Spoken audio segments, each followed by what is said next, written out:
Good day, everyone. I am Jenny S.S. Corel, and I'm currently studying at CBS-UA Pasakaw Campus.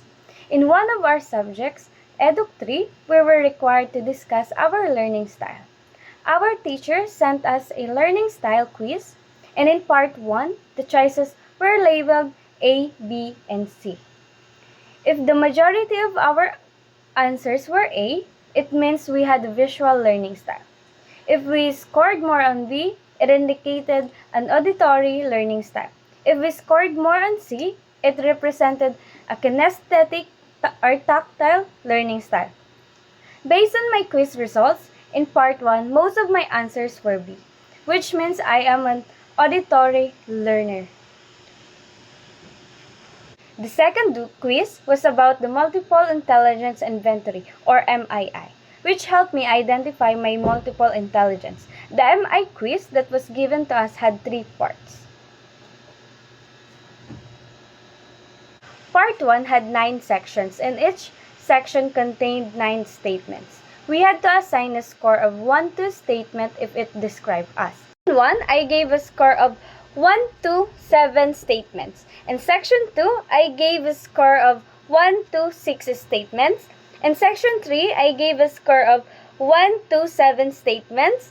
In section 4, I gave a score of 1 to 10 statements. In section 5, I gave a score of 1 to 6 statements.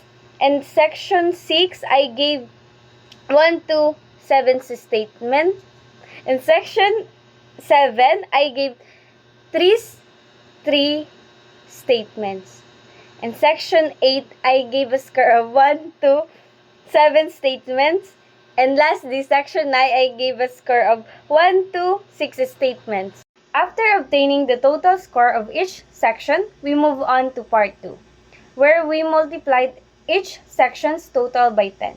The results were as follows by 70, 60, 70, 100, 60, 70, 30, 70, and 60.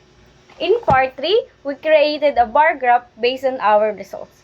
The 3 highest scores were in Section 4, Section 1, and Section 2, which indicates that my dominant intelligence is introspective intelligence. So, here is my learning style. Here, as you can see. And then, here is my multiple intelligence. Here is my bar graph. That's all. Bye.